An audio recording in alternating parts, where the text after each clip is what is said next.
अस्सलाम वालेकुम। तो हम स्टार्ट करते हैं आज जो पास्ट का हमारा टेंस है उसके पैसिव फॉर्म्स को।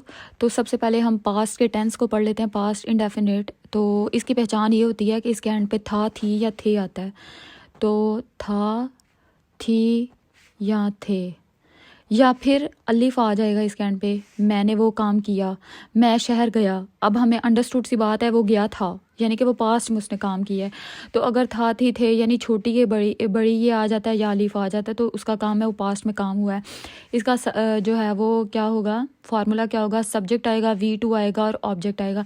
ये तब है जब आपके पास सिंपल जो है वो सेंटेंसेस हों, एजर्टिव सेंटेंसेस हों।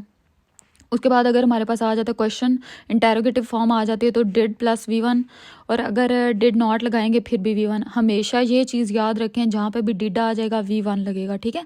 तो ये आपने, ये एक चीज़ है, इसको मैं स्टार मार्क कर देती हूँ कि इसको याद रखना है कि ये जो है डिड के पास हमेशा जो वर्ब की फॉर्म है वो फर्स्ट आती है।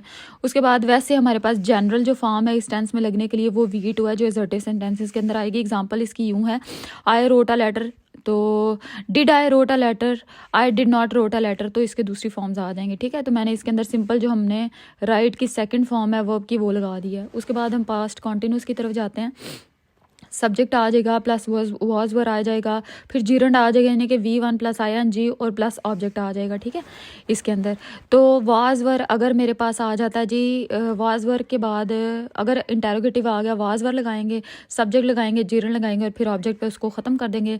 फिर अगर हमारे पास नेगेटिव सेंटेंस आ जाता है तो उसमें हमारे पास क्या होगा, subject was were plus not V1 और जो है ओ। अच्छा, यहाँ पे जो कॉन्टिन्यूस टेंस होता है उसके अंदर हम हमेशा क्या लगाते हैं, V1 लगाते हैं, चाहे कोई भी टेंस आ जाए जो परफेक्ट के साथ कॉन्टिन्यूटी आ जाए। अगर आपके पास कहीं पे भी कॉन्टिन्यूटी पास, अच्छा तो इसकी एग्जांपल कुछ यूँ होगी, I was writing a letter, was I writing a letter, I was not writing a letter, इसकी एग्जांपल है, ठीक है। वॉज वर प्लस ING हमेशा याद रखना है, ये इसका की पॉइंट है। जैसे मैंने यहाँ पे बताया था, डिड के बाद हमेशा क्या आती है, वर्ब की पहली फॉर्म आती है। तो यहाँ पे वॉज वर के बाद हमेशा क्या आता है, V1 प्लस ING आता है। उसके बाद हमारे पास पास्ट परफेक्ट का टेंस है। तो पास्ट परफेक्ट के टेंसेज होते कौन से हैं, वो काम कर चुका था, चुके थे। तो ये जो है हमारे पास जहाँ पे अलिफ अलिफ और था आ जाए, अलिफ थे आ जाए, तो ये जो है इसकी पहचान है उर्दू सेंटेंसेस की। हमारे पास क्या आएगा, subject plus had plus V. अच्छा, ये याद रखना है जो हैड है वो हमेशा V3 लेता है, ठीक है। हमने ये देखा था जो परफेक्ट के सारे टेंसेज हैं उनके अंदर हमारे पास क्या आता है, V3 आती है, V3। चाहे आप हैज़ हैव लगा लें, जो कि हमारे पास प्रेजेंट का जो परफेक्ट आता है तो उसके अंदर भी हमने V3 लगाना है, यानी कि जहाँ पे भी परफेक्ट आ जाएगा तो V3 उसके साथ आएगा। तो subject plus had plus not plus V3 plus object है, ये हमारे पास नेगेटिव टेंसेज आ जाते हैं। और जो हमारे पास एजर्टिव सेंटेंसेज हैं उनमें subject plus had plus V3 plus object आएगा, हैड शुरू में आ जाएगा अगर आपके पास क्या आ जाएंगे, इंटेरोगेटिव सेंटेंसेस आ जाएंगे। तो हमारे पास इस ये जो पास्ट परफेक्ट होता है इसकी दो तरह के टेंसेस होते हैं, जिसमें एक क्लॉज दी जाती है, इसमें दो क्लॉजेस दी जाती हैं। हम फिर कभी अगर सेंटेंसेस को डिस्कस किया तो वो सीखेंगे। पास्ट परफेक्ट कॉन्टिन्यूस का वैसे तो पैसिव नहीं बनता, लेकिन फिर भी मैं जनरल बता देती हूँ, subject plus had been plus V1। अच्छा, अब यहाँ पे बीन आ गया ना, तो बीन के बाद हमेशा आपने वर्ब की पहली फॉर्म लगानी है और ING लगाना है। हैड को स्टार्ट में ले जाएंगे अगर इंटेरोगेटिव बनाना है, और had plus not plus been लगा देंगे। बीन जो है उससे पहले हमेशा नॉट लगाते हैं, बीन के बाद नॉट नहीं लगाते, ठीक है। तो इसमें हमारे पास पहचान क्या है टेंस की, कि वो काम कर चुका था, कर रहा था, कर रहा था, कर रहे थे, और प्लस टाइम आ जाता है। हमारे पास जो टेंस की पहचान है वो क्या, टाइम दिया होगा। सो आई वॉज टेलिंग कि इस टेंस की उर्दू जो अगर हमारे पास सेंटेंसेस दिए हों तो पहचान कैसे होगी कि ये पास्ट परफेक्ट का कॉन्टिन्यूस है, ठीक है। तो इसमें हमारे पास टाइम फ्रेम दिया जाएगा, फिर उसके बाद हमारे पास जो पास्ट की इंडिकेशन होगी यानी था, थी, थे आ जाएगा, फिर ING आ जाएगा, जीरंड कोई काम कर रहा था, ठीक है। कोई काम कर रहा था, कब से कर रहा था अगर दिया होगा, वैसे तो कोई काम कर रहा था तो वो आ जाएगा जी पास्ट कॉन्टिन्यूस है, ठीक है। अगर पास्ट कॉन्टिन्यूस में मैं टाइम फ्रेम दे दूं तो वो क्या हो जाएगा, पास्ट परफेक्ट कॉन्टिन्यूस हो जाएगा। बस ये दोनों में डिफरेंस है। आपने जो है पास्ट परफेक्ट कॉन्टिन्यूस और पास्ट कॉन्टिन्यूस के दरमियान में यही चीज़ याद रखनी है कि पास्ट की इंडिकेशन हो और कॉन्टिन्यूटी हो। तो ये क्या बनाती हैं, दोनों चीज़ें मिलकर बनाती हैं पास्ट कॉन्टिन्यूस बनाती हैं, और अगर इसमें टाइम फ्रेम दे दिया जाए तो पास्ट परफेक्ट कॉन्टिन्यूस बन जाता है, ठीक है।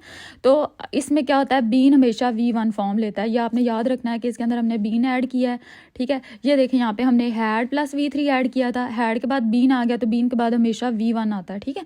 तो अब हम इसके स्टार्ट करते हैं जी इसके परफेक्ट फॉर्म्स को। तो मैंने लिखा था आई रोट अ लेटर, तो मैंने ख़त लिखा या लिखा था, ठीक है। मैंने ख़त लिखा भी ठीक है, लिखा था भी ठीक है, अलिफ भी आता है, था भी आता है।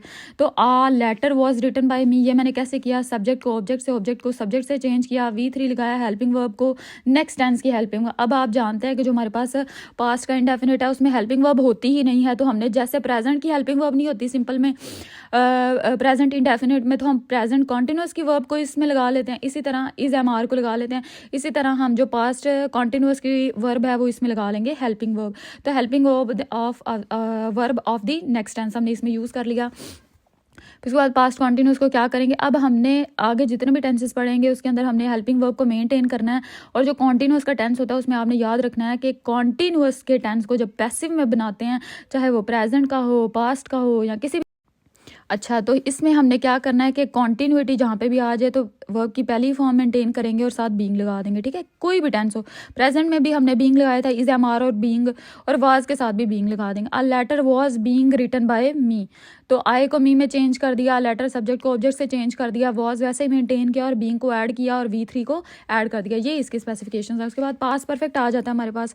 पास्ट परफेक्ट में मैंने आपको बताया I had written a letter, मैंने एक ख़त लिखा।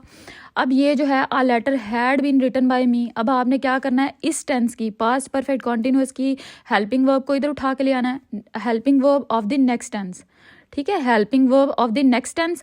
और जो वर्ब हमारे पास ऑलरेडी हेल्पिंग वर्ब है उसको क्या करना है, मेंटेन करना है, ठीक है, maintain already given helping verb, और ऐड कर देना है V3 को, ठीक है। तो हमने क्या किया, a letter had been written by me, और आप जानते हैं अगर इसका आ जाए आपके पास तो इसको कैसे बनाते हैं, आपको पता है जहाँ पे कॉन्टिन्यूस आ जाए तो हम बीइंग को ऐड करते हैं, बस आपने वही याद रखना है।